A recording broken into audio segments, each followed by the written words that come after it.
नमस्कार. कहाणी सोमवारची म्हणजे शिवमुठीची. ही कहाणी तुम्ही सोमवारी जरूर वाचावी.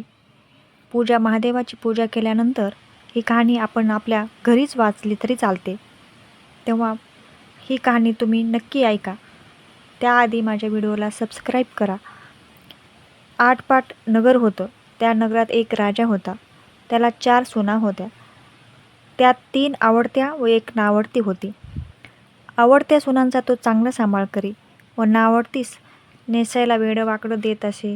तिला गुरांच्या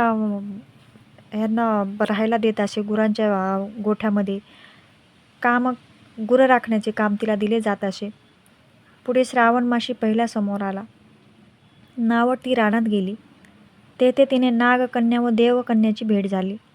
त्यांना विचारलं, बाई तुम्ही कुठे जाता? त्यांनी उत्तर दिलं, महादेवाच्या देवळात जातो. शिवमुठ वाहतो. यानं काय होतं? पतीची भक्ती होते, मुलं-बाळं होतात, इच्छित कार्य सिद्धीस जातं, नावडती माणसं आवडती होतात, वडीलधाऱ्या मनुष्यापासून सुख प्राप्ती होते.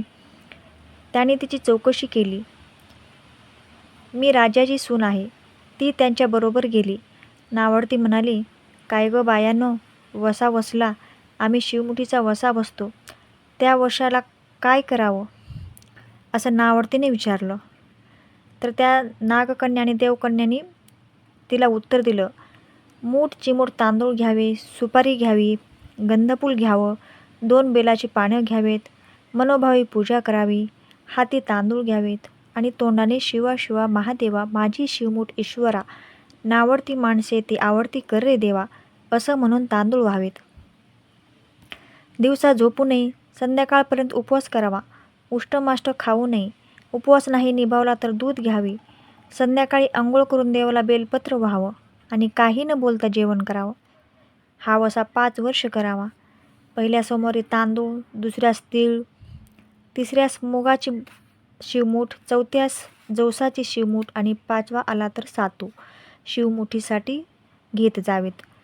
नागकन्या देवकन्यांनी पहिल्या सोमवारी तिला सगळं साहित्य दिलं आणि दुसऱ्या सोमवारी तिला घरून आणाव्यास सांगितले. त्या दिवशी तिने मनोभावी पूजा केली. सारा दिवस उपवास केला. जावानंदाने दिलेले उष्टमाष्ट पानं ते गाईला घातलं. शंकराची आराधना केली. दूध पिऊन झोपी गेली. दुसऱ्या सोमवारी नावडतीने सर्व सामान मागून घेतले.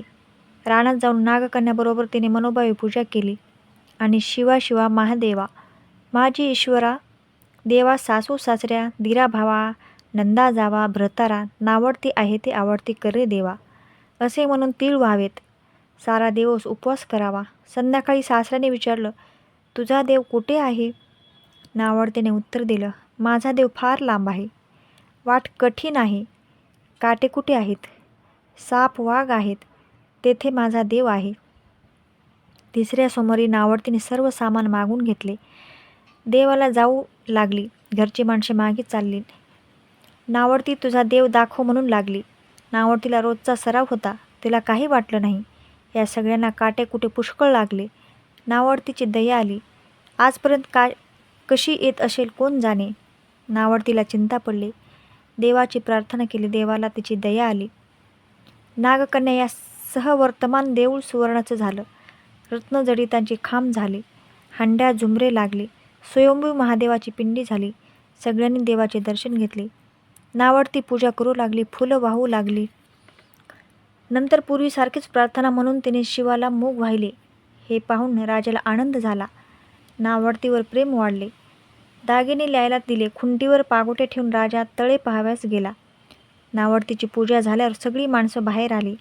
इकडे देऊळ अदृश्य झाले. राजा परत आला. पागोटे आणाव्यास देवळाकडे गेला.